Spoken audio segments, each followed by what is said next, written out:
Amém. É um prazer para mim estar com vocês, participar dessa festa tão agradável, desse tempo tão rico, cujo tema tem sido mesmo paixão aqui, né? O assunto tem voltado muito em torno de paixão e glória a Deus por isso. Mas antes de desenvolver aquilo que o Senhor colocou no meu coração para partilhar com vocês nessa noite, queridos irmãos, eu quero apresentar minha esposa que está ali, a Cássia, por favor. Fique de pé.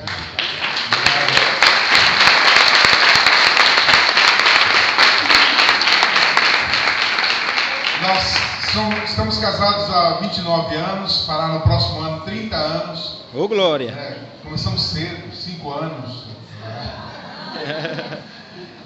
Mas Deus nos presenteou com 3 meninas lindas. A Késia, 27 anos, nos deu a primeira neta, nasceu há 40 dias atrás, a Vitória. E a nossa filha Lívia tem 25 anos e a Débora tem 23 anos. A Débora já nasceu cá em Portugal. Débora tem 22 anos, desculpe. Nós estamos há 23 anos aqui servindo o Senhor nessa nação. Eu não sei se vocês notaram, mas eu sou brasileiro. Os portugueses aí, não sei se notaram. Eu costumo mesmo enganar com o sotaque. 23 anos não aprendi a falar nada de sotaque português, essa é a verdade. Mas estamos servindo o Senhor nesse país de uma forma apaixonada também ao longo de 23 anos.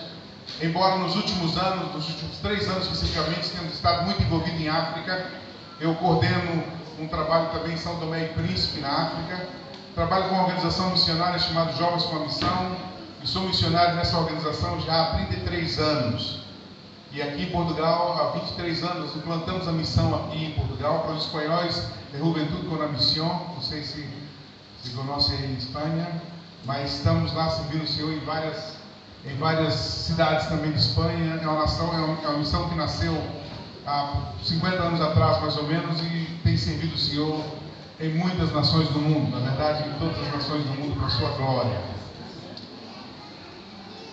Esse tema nosso, que na verdade é um tema que todo missionário gosta de partilhar, a mim não é diferente, porque eu sirvo o Senhor nessa nação, e o sonho do meu coração sempre foi ver um avivamento em Portugal. Amém. E crendo sempre que esse avivamento em Portugal espalharia para outras nações da Europa, sendo Portugal a porta de entrada para a Europa. Aquilo foi mostrado aqui no vídeo, acerca daquilo que se passa no continente europeu, é uma verdade absoluta. Eu estive no mês de julho e agosto do ano passado na Inglaterra, eu e minha esposa, e estávamos ali fazendo uma formação, tirando um curso. Ficamos num lugar onde não havia ingleses. Não havia mesmo ingleses. Ali era terra de somálios, de paquistaneses e indianos. Nós vimos um templo de uma seita do Oriente e cabia lá dentro sensivelmente 20 mil pessoas. Um mega templo. A 500 metros desse templo havia uma igreja cristã. Portas fechadas, com ratos passeando pela frente da igreja. Partiu meu coração. Eu chorei na frente daquele local, perguntando ao Senhor: Deus, o que se passa? O que está acontecendo no continente europeu? Parece que é como uma construção, que usaram Deus como andaime. Aí a construção ficou pronta, pegaram Deus e dispensou, tirou, não serve para mais nada. Enquanto precisavam do auxílio do Senhor para construir todos esses impérios, Deus. Depois que construíram, não querem mais saber de Deus. Mas a verdade é que essa luta, esse desafio do inferno para contra a igreja, isso não é algo novo. Satanás sempre tentou de todas as formas abafar a igreja de Jesus Cristo, mas ele nunca conseguiu. No início da igreja, na realidade, homens poderosos como os Neros da vida, os Césares, tentaram de todas as formas abafar a igreja. E mataram milhares de nossos irmãos. Milhares e milhares e milhares. E hoje esses nossos irmãos que morreram no Coliseu e em outros lugares, hoje são nossos heróis. Nós colocamos o nome dos nossos filhos. Pedro, Paulo, João e Tiago. São nossos heróis. Olhamos para eles como espelhos. E aqueles que mataram nossos irmãos, com todo respeito a alguém aqui que porventura chama César ou Nero, mas nós colocamos o nome dos nossos cães. Lá em casa tem um cão que chama Kaiser, que quer dizer César. Os César vão ter um novo nome na glória, viu, meu filho? Pode ficar tranquilo. Mas só para a gente ter uma ideia das intenções do inferno e da forma como Deus envergonha as trevas de uma forma tão simples. Mas Deus envergonha as trevas, mas Ele não se deixa escarnecer, e a sua igreja rompe a cada dia para a sua glória. Aleluia. Aleluia. Nesses 23 anos eu tenho visto coisas bonitas em Portugal, mas eu sei que coisas maiores Deus está preparando para essa nação. Amém. Eu sei que nos últimos 2 anos, nos últimos 10 anos, parece que temos estado a dormir em alguns aspectos. Eu, desde 93, 94, que eu organizo em Lisboa a Marcha por Jesus. A última marcha que nós organizamos foi em 2005. Nós tínhamos 13 mil pessoas caminhando pela Avenida da Liberdade, fazendo uma grande concentração na Praça do Comércio. Coordenei aquele povo todo ali nessa marcha por Jesus, e eu pensei comigo no meu coração, falei, dessa vez vai. Dessa vez esse fogo vai atear. Dessa vez mais vidas vão ser inflamadas pelo poder do Evangelho. E nós vamos conquistar essa nação e outras para a glória de Deus. E a verdade é que terminou a marcha e parece que as pessoas esqueceram. E a gente percebe que é urgente um avivamento.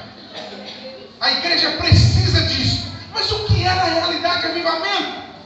Será que é uma química de Deus? Será que é algo químico que Ele move e transforma-nos roboticamente falando? Será que é isso? Não, não é nada. Eu entendo que avivamento na realidade é a disposição pessoal de você buscar Deus e não se conformar com a situação que está a viver. E de repente a pessoa ao teu lado é inflamada por esse poder, e outra pessoa ao teu lado é inflamada também. Logo toda a igreja é inflamada, e isso é um avivamento. Aleluia. Aleluia. Nós temos visto aqui em Portugal, eu tenho visto famílias sendo avivadas. Amém. E eu creio que esse fogo, esse poder, essa graça, essa unção, ela vai sair da esfera família e vai alcançar também as igrejas, as comunidades. Eu creio nisso. Amém, Senhor. Eu sei que você conhece famílias que estavam totalmente destruídas, totalmente disfuncionais, e de repente uma pessoa se converte naquela família, e de repente uma outra pessoa se converte, e uma outra, de repente a família toda se converte, e a gente entende que isto é um avivamento. Aleluia. Aleluia. Isso é um avivamento, mas para esse avivamento tomou uma proporção de nação, a nação toda tem que viver aquilo. E às vezes Deus faz de uma forma assim que surpreende-nos completamente. O caso, por exemplo, do avivamento que aconteceu com Neemias. Neemias foi simplesmente restaurar um muro. Onde já se viu dizer que a restauração de um muro poderia promover um avivamento? Quando Deus está no negócio, pode promover um avivamento, sim. Aleluia. Uma simples restauração de um muro, quer dizer, não era simples na verdade, era muito trabalho, mas era só a restauração de um muro. Neemias chega em Jerusalém e ele percebe a situação caótica que vivia uma cidade. Ele olha para a cidade e ele se comove com aquilo que ele vê na cidade. Eu entendo que o avivamento começa com essa comoção, começa com esse sentimento, com essa tristeza no coração, e despacha essa tristeza para Deus, colocando Deus diante da situação, e Deus se move. Aleluia. Então o que aconteceu com Neemias foi exatamente isso. Neemias chega diante de Jerusalém, vê os muros de Jerusalém em ruínas. Ele poderia orar, falar para Deus, Deus, olha esses muros aqui em ruínas. Ele poderia ter falado com as pessoas, olha esse muro em ruínas, mas ele não fez isso.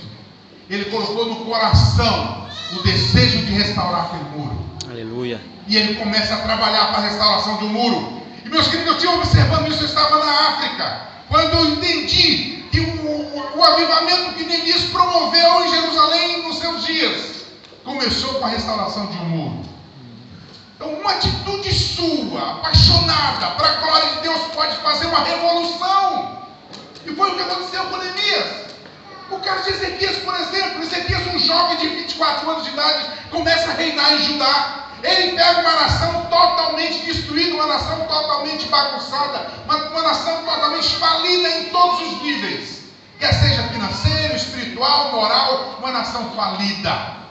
O povo tinha deixado de adorar Deus, o povo estava adorando a Baalins e outros demônios.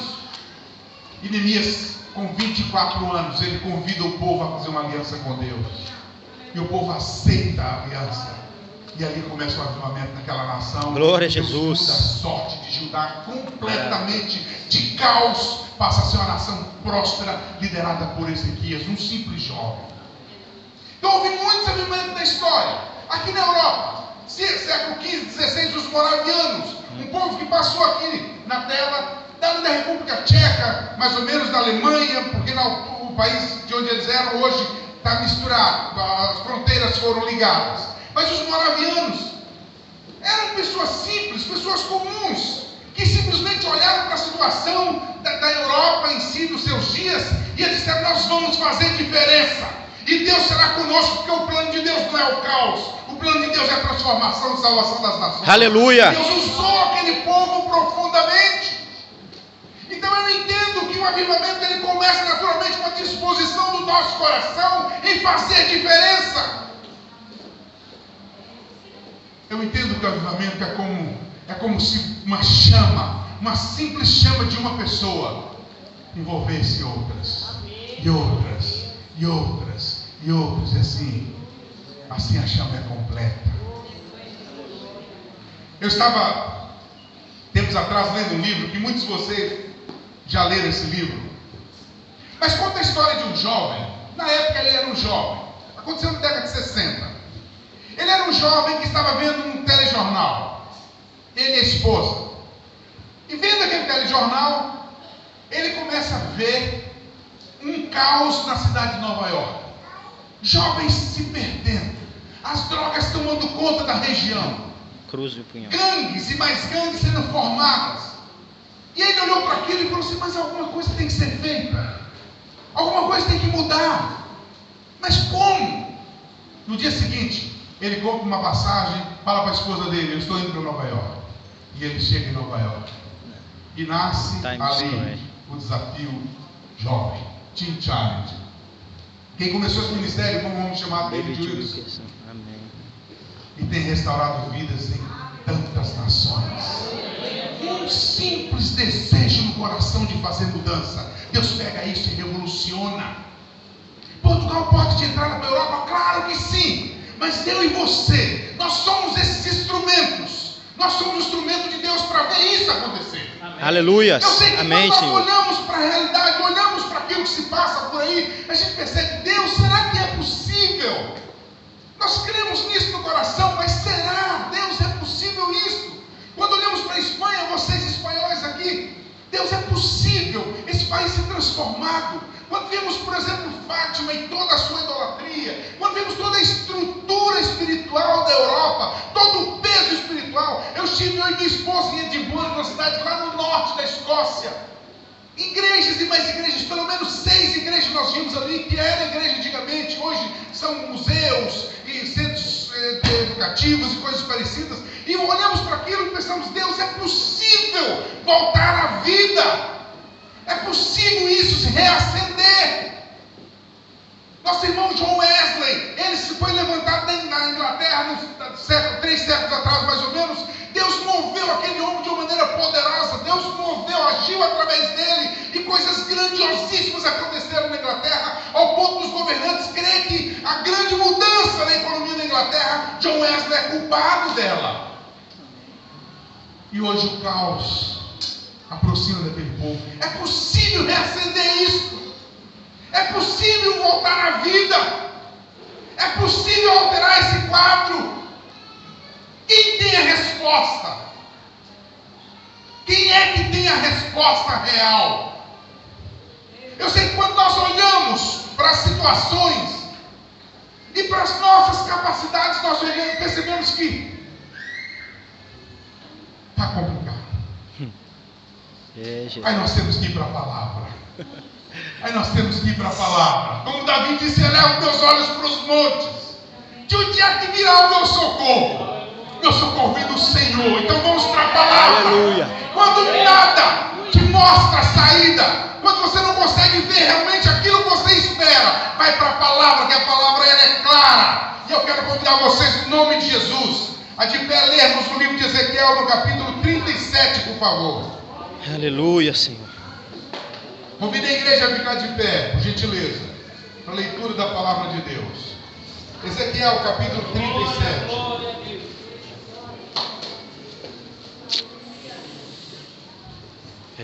Pai.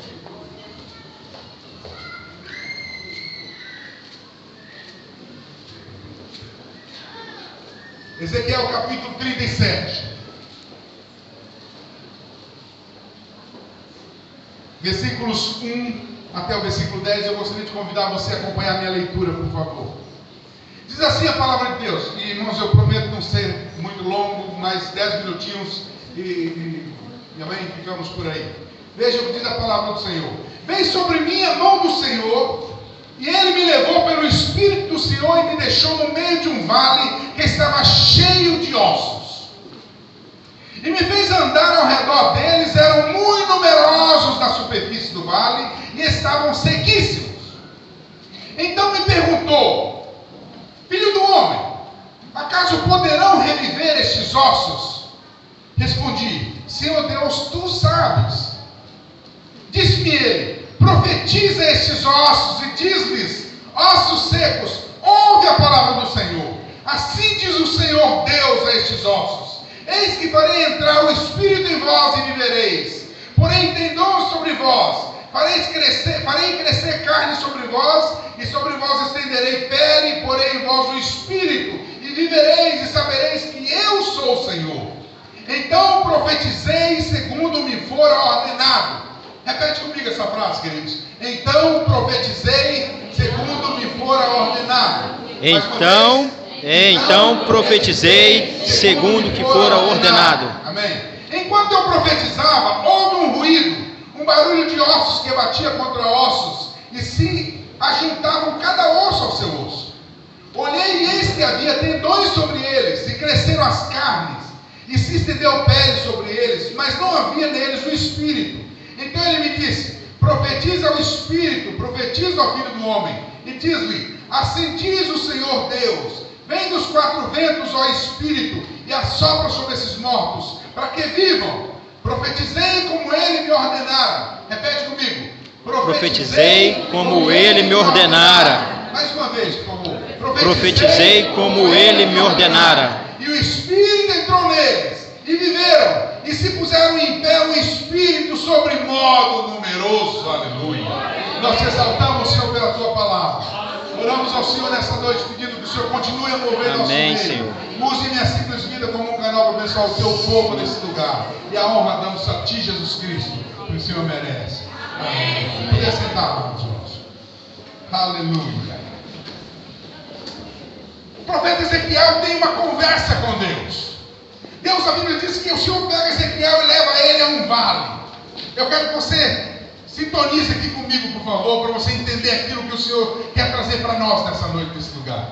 Então Deus leva Ezequiel para um vale cheio de ossos, e a Bíblia diz que eram ossos secos, ou seja, ossos que há muito que a vida já lhe fora tirada, não é? Ossos que estavam ali largados naquele vale, levando sol e mais sol sobre eles há anos talvez, sequíssimos. E o Senhor pergunta a Ezequiel: Ezequiel, é possível esses ossos reviverem?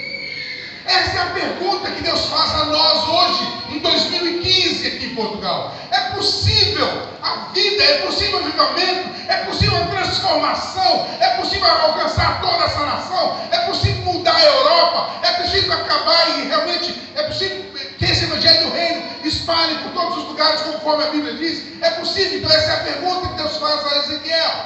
É possível esses ossos secos reviverem? Ezequiel, na sua limitação, ele responde a Deus: Senhor Deus, tu sabes. Ele poderia dizer assim: olha, humanamente falando é impossível. Mas ele não vai usar esse tipo de incredulidade com o Senhor, porque não pega bem um profeta agir assim. Então ele diz: Senhor Deus, tu sabes. E Deus responde ao profeta. Deus responde: sim, tem razão, eu sei. Eu sei, Ezequiel. Então agora, Ezequiel, profetiza sobre eles. Haja como profeta, mova como profeta, se levante como profeta e profetiza sobre esses ossos secos.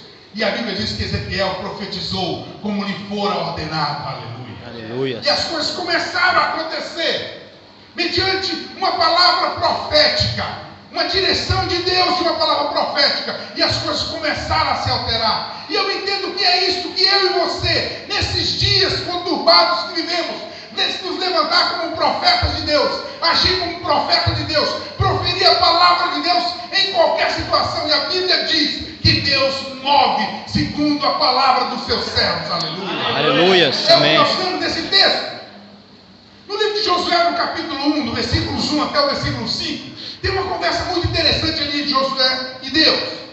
Deus fala para Josué: Josué, dispõe-te agora e leva esse povo a passar o Jordão, porque o meu servo Moisés é morto. E você agora vai passar a liderar esse povo.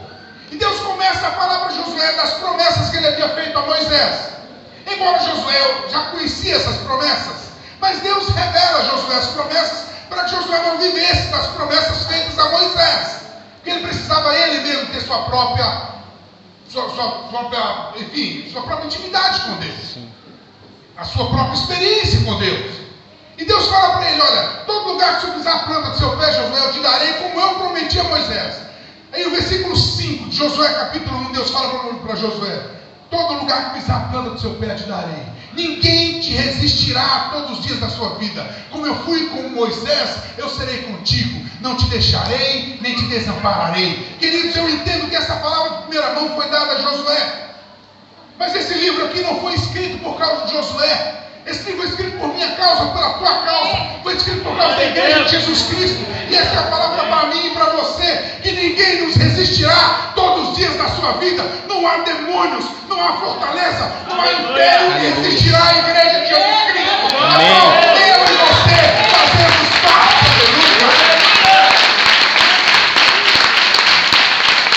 Aleluia. Ninguém, nem nada nos resistirá todos os dias de nossas vidas.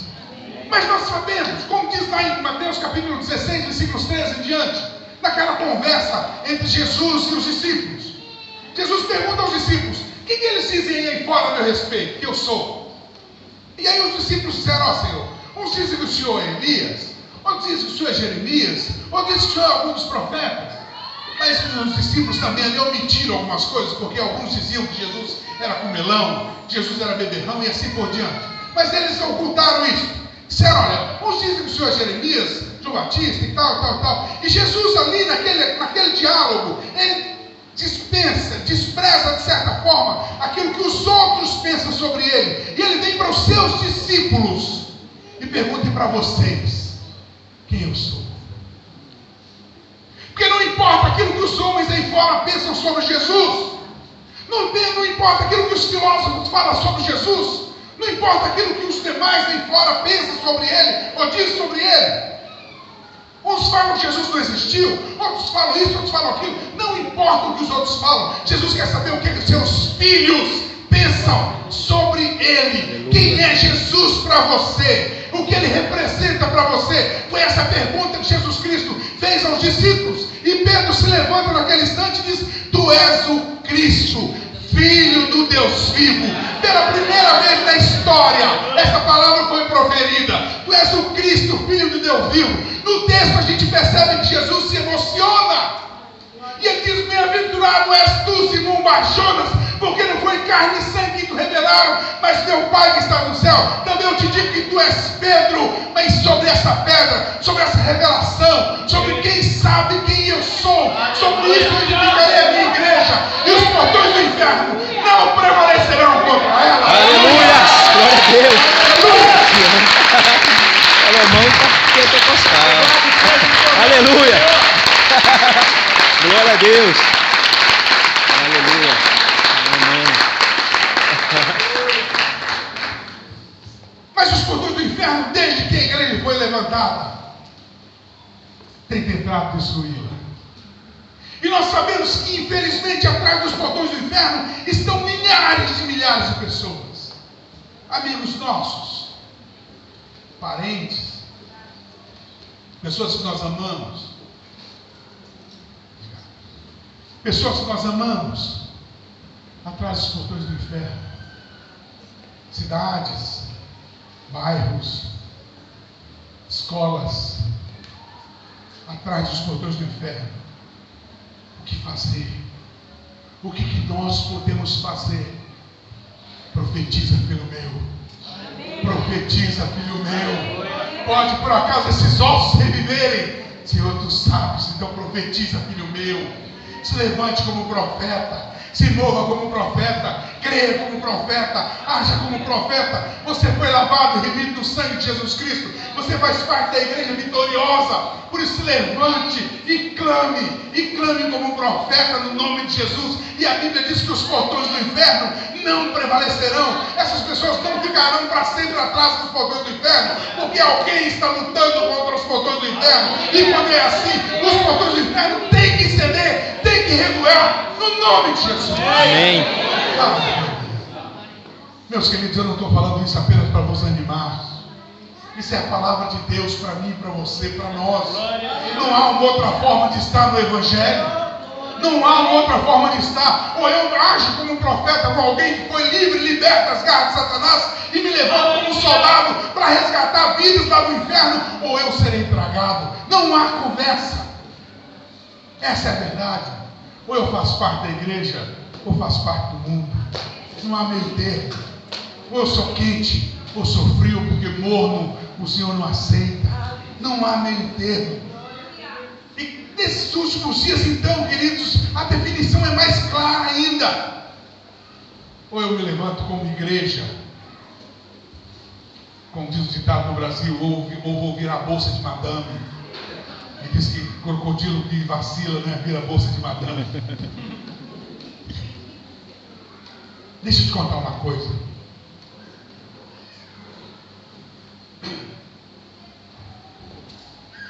É um pouco antigo. Muitos de vocês não tinham nascido nessa época. Mas eu amo contar isso. Porque eu vivi, eu estava lá. Eu presenciei. E eu sei que Deus não mudou nem ficou mais velho. Deus é o mesmo que move no meio da sua igreja. Eu tinha um pouco mais de um ano em missões. E o meu líder de evangelismo na Jocum de Belo Horizonte, ele disse-me: Salomão, eu preciso de você agora no carnaval. Porque eu tenho 5 jovens, estudantes que terminaram o curso, que estão em disciplina, tem que fazer alguma coisa aqui na comunidade. E eu gostaria que você coordenasse, liderasse eles no evangelismo do carnaval.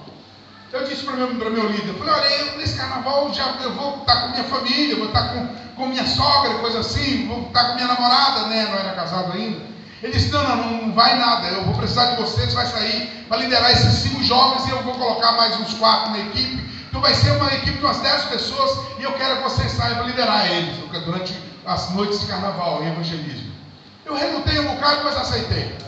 Então, durante as 4 noites de carnaval em Belo Horizonte, eu estava lá no centro da cidade, distribuindo folheto, falando de Jesus para as pessoas. As 4 noites. E engraçado e incrível, foram noites maravilhosas de evangelismo. Muita gente recebeu Cristo, foi maravilhoso. Foi um tempo gostosíssimo. E aí, na quarta-feira, já no final, já no rescaldo, né? Eu reúno com esse líder e eu falo para ele, conto para ele o que se passou. Dei testemunho para ele e falei: olha, rapaz, a gente podia colocar isso no calendário nosso de evangelismo.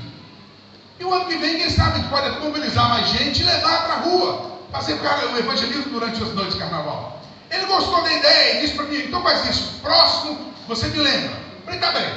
Mas meses depois, quando estava aproximando do carnaval, eu falei: tá certo, vamos fazer o evangelismo do carnaval? Ele falou assim: vamos. E aí mobilizamos uns 80 mais ou menos.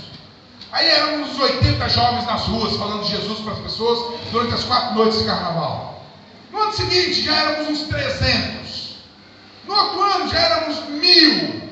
Até que em 88, nós fizemos uma grande ofensiva. Agora eu já não liderava sozinho. Éramos uma equipe de liderança, com várias igrejas da cidade de Belo Horizonte. E fizemos um folheto, mandamos para as igrejas. No folheto estava escrito assim: nesse carnaval, não retire, avance, venha conosco levar o amor de Deus às ruas de Belo Horizonte. Queridos, 2.500 pessoas vieram. Nós tínhamos 2.500 pessoas. Nós tínhamos umas 8 bandas. Nós tínhamos várias equipes de teatro. Então, em cada ponto do centro da cidade, nós tínhamos uma banda, uma equipe de teatro, umas 300 pessoas lá dando apoio, uma carrinha e uma igreja ali próxima. Então, o que fazíamos? A banda cantava umas 3 canções, a equipe de teatro apresentava um drama, um pregador vinha, dava uma palavra de 3 minutos, fazia apelo, vinham uns 8, 10 na frente receber Cristo, a gente colocava na carrinha e levava para a igreja perto lá fazer a sessão de descarrego. Então foram noites maravilhosas. Maravilhosas. No final das noites de carnaval, no rescaldo, nós tivemos contabilizado mais de 3.000 decisões. Glória a Jesus. Foi espantoso, foi espantoso. No ano seguinte, 89, acabou o carnaval em Belo Horizonte. Glória a Deus. Acabou o carnaval em Belo Horizonte. Meus irmãos, eu estou falando da terceira maior cidade do Brasil, do país do carnaval. Agora, nós queríamos acabar com o carnaval? Não! Nós queríamos era salvar vidas. E nós conseguimos. A verdade é que a igreja se levantou contra um problema. E o inferno recuou. É verdade que ele não recuou no primeiro, não recuou na segunda, não recuou na terceira. Da mesma forma que as muralhas de Jericó não caiu na primeira volta, não caiu no segundo dia, não caiu no terceiro dia, nem caiu no 7º dia, como a gente pensa. As muralhas de Jericó caíram no 7º dia, sim, mas na 7ª volta, no 7º dia. Ela caiu, porque nem sempre os nossos problemas são solucionados no primeiro momento da nossa oração, mas a Bíblia diz que o inferno não consegue manter-se de pé diante de pessoas que creem em Jesus Cristo, que sabem quem é Jesus, que se levanta como um profeta. O problema pode não ser resolvido hoje, pode não ser resolvido amanhã, pode não ser resolvido daqui 3 dias, mas será resolvido porque Deus é Deus, aleluia. Ele é Senhor da sua igreja, Ele é Senhor da sua igreja, e eu creio nisso. Eu estava em São Tomé. São Tomé é uma ilha, uma pequena ilha, no Atlântico, bem na linha do Equador, uma pequena nação, servindo o Senhor ali já há 3 anos, e tenho visto coisas difíceis, pessoas sofrendo, vidas passando dificuldades sérias mesmo. E um certo dia, eu estava sentado no lugar e passa um grupo de umas 7, 8 crianças. A mais velha devia ter 7 anos, 8 anos. Você via sinais ali de dor, sinais de tristeza, sinais de fome, sinais de doenças. E eu peguei uma daquelas crianças, ela tinha a cabeça toda ferida. E eu segurei aquela criança no meu colo e comecei a chorar diante de Deus. Falei, Senhor, é possível mudar esse quadro? É possível alterar isso? É possível mudar essa situação? Tem como, Deus, alterar isso? Sabe qual foi a resposta, queridos? Profetiza, filho meu. Amém. A resposta é a mesma, amados. A resposta para a África é a mesma da resposta para Portugal. A resposta do Brasil é a mesma dos Estados Unidos da América. A resposta para a Síria é a mesma resposta do Iraque. Profetiza, filho. Profetiza. No Brasil hoje existe a Cracolândia. Tremendo desafio para a igreja do Senhor. Você olha aqueles mortos-vivos, zumbis, pessoas caminhando pelas ruas, zumbis, literalmente zumbis, totalmente tomados por crack, sabendo que não vão viver mais um ano. E aí vem a pergunta, Senhor, é possível mudar esse quadro? Tem como alterar isso? É possível, Senhor? Queridos, a resposta é a mesma. Qual é a resposta, amados? Profetiza. Aí você chega em casa, Profetiza. de repente você recebe notícia que o seu irmão está bêbado, ou que está na cadeia, ou que seu marido está com outra, ou que seu filho, ou alguém que você ama, está largado, ou está desempregado. E você começa a chorar sem saber qual é a resposta. A resposta é a mesma, queridos. A solução é a mesma. Profetiza, filho meu. Profetiza. Profetiza. Então profetizei segundo me for ordenado. E os ossos começaram a se juntar. E a mudança começou a acontecer. E o Senhor disse: agora profetiza o Espírito, para que ele entre neles. E profetizei segundo me for ordenado. E foram todos transformados, transformaram no exército.